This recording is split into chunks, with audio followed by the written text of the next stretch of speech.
Agogo Oba, Agogo Oba, Agogo Oba ṣàlètò ẹ wá gbọ́ o. Agogo Oba, Agogo Oba, Agogo Oba lètò ẹ wá gbọ́ o. Ìbàfolú ti dé, èjìrà ìṣòkun Agogo Oba. Ìbàfolú ti dé, ẹ̀kẹ́ sónílé, ẹ̀kẹ́ sálejò, èrò tó ń lọ sọ́jà kò bọ̀ wálé. Agogo Oba lètò, gbogbo ilé pátápátá, ẹ bá wá nǹkan fìdílé. Agogo Oba fẹ́ sọ̀rọ̀ Agogo Oba. Anthony Ejire ń ké sí gbogbo ilé. Èjìrà ìṣòkun wọlé alákìsà, sọlé alákìsà dónígbà aṣọ. Agogo Oba, Agogo Oba, Agogo Oba lètò ẹ wá gbọ́ o.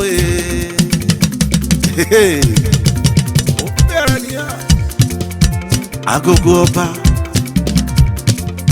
Agogo Oba, Agogo Oba ti lù ẹ wá nǹkan fìdí. Agogo Oba, Agogo Oba, Agogo Oba ti lù ẹ wá nǹkan fìdí. Ìbàfolú Anthony Ejire, gbogbo ilé pátápátá ló ní kí ẹ. Èrò tó ń lọ lọ́nà ọjà o, ẹ bá wá nǹkan fìdílé. Èrò tó ń bẹ nílé, ẹ wá nǹkan fìdílé.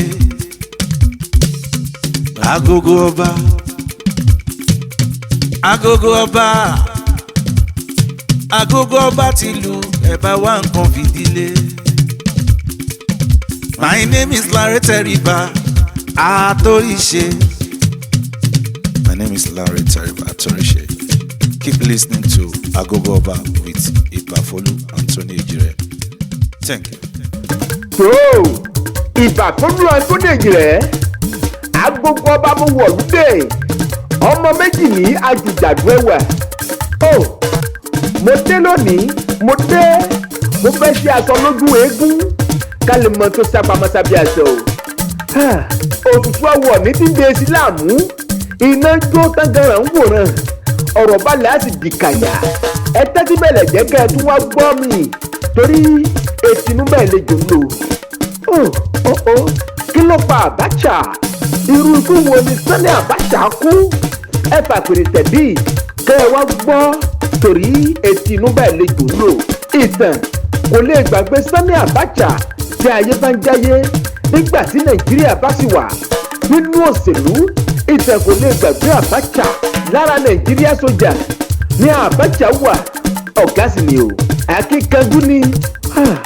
Ọmọ èèyàn ó ní ọ̀pọ̀lọpọ̀ àwọn ọmọ, bẹ́ẹ̀ ni ó ní ọ̀pọ̀lọpọ̀ àwọn ọ̀dájú ọmọ bíi tiẹ̀.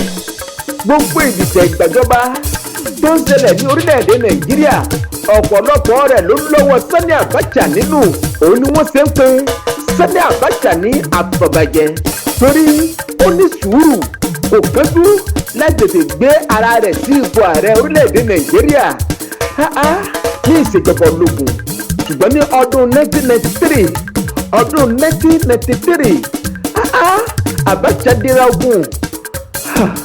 Abacha gba ìjọba lọ́wọ́ Ṣónẹ́kàn, ó sì di ààrẹ apàṣẹwàá ní orílẹ̀-èdè Nàìjíríà títí ọdún June 1998. Nígbà tí ó kúrò lókè èèpẹ̀, oríṣiríṣi ọ̀rọ̀ là ń gbọ́ nípa kí ni ó pa Sani Abacha. Abacha, ta ló pa Sani Abacha? Báwo l'Abacha ṣe kú? Àwọn kan ní májèlé ni ó pa Sani Abacha láti ọwọ́ ọmọbìnrin kan tí ó wá láti ilẹ̀ India. Àwọn kan ní ikú ọ̀rẹ́ ni ó pa á. Wọ́n ní ikú ọ̀rẹ́ òun ló pa Sani Abacha. Ìyẹn ni pé ọ̀rẹ́ ní ńlá ni, ọ̀rẹ́ ní pààyàn, pánsá òfúnra pánsá jánà. Àjàfúnra àjájì onílé ò bá fúnra olè oko ni o. péèyàn tó bá finú wọn rẹ̀ ó ṣeé ṣe kó padà kàbákò tó ṣe pé ọ̀rẹ́ náà ló padà mú ọ̀rẹ́ ń dání. mọ̀ràn síkù ni o fọ̀rọ̀ síkù bí àgbà. àwọn kan ní àwọn oníṣẹ́ tí ó wá sí nàìjíríà láti ìlú òkèrè òun ni ó pa Sani Abacha. kódà àwọn tún ní ìdádúró ọkàn cardiac arrest òun ló pa Sani Abacha. àwọn àkẹ́sì ní ikú àti ọ̀dọ́ náà wà ní òun ló pa Sani Abacha. gbogbo kómìdè kómí kó wí gbogbo bó ṣe wù kó sì lè jẹ́ ohun tí ò yé èèyàn ó yé Elédùmarè ọba o. ní òwúrọ̀ ọjọ́ kẹsàn-án oṣù kẹfà ọdún 1998 ní alágbára àwòrò-sàsà àwòrò-pàyí àlùjẹ̀nú ọkùnrin ogun àǹjẹ̀nú ìbẹ̀rù tó fi ayé sílẹ̀ tó sọ pé báyìí ó dìbò sí o. ẹ wá gbọ́ nǹkan tí ó pa Sani Abacha. ẹ wá gbọ́ irú ikú tí ó pa Sani Abacha tó ìgbàgbọ́lú. mo fẹ́ sọ yìí kò gbọ́dọ̀ hún mi torí òun báyìí kì í wọn aláṣọ kùrùbẹ́lẹ̀ kì í wọn kọ́ ẹbọ jíjẹ kan kò ní ń gùn òkú jíjẹ kan ò ní ń wọn àkàlà. èyí tí mo fẹ́ sọ lónìí ẹ jẹ́ kí n rí wí o ẹ jẹ́ kí n rí sọ. arákùnrin kan bẹ tí orúkọ rẹ̀ jẹ́ Major Al-Mustapha. ṣé ẹ gbàgbé ṣé ẹ rántí Al-Mustapha Major Al-Mustapha ó jẹ́ Abacha Chief Security Officer ìyẹn olórí ààbò òṣìṣẹ́ Abacha. nítorí náà gbogbo tó bá ṣókùnkùn arákùnrin yìí yóò tú síta ni o. ìfọ̀rọ̀wánilẹ́nuwò ó wáyé ní ọdún díẹ̀ sẹ́yìn tí Chuks Okocha ti this day newspaper tí ó pè ní bí Abacha ṣe kú. Al-Mustapha ó tẹ́ pẹrẹpẹrẹ ọ̀rọ̀ nígbà náà.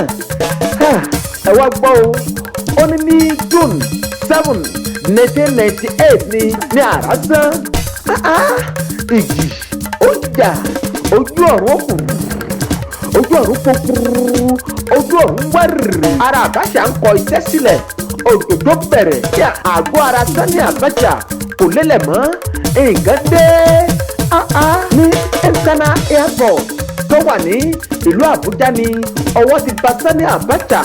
gbàrà tí arákùnrin kan tí mo forúkọ bò láṣìírí láti ìlú òdì kejì ó bọ́ Sani Abacha lọ́wọ́ ní nǹkan ti bẹ̀rẹ̀. ní àgọ́ ara Sani Abacha ó ti yàtọ̀ ní oríṣiríṣi nǹkan ti ń ṣẹlẹ̀ ní àgọ́ ara Sani Abacha.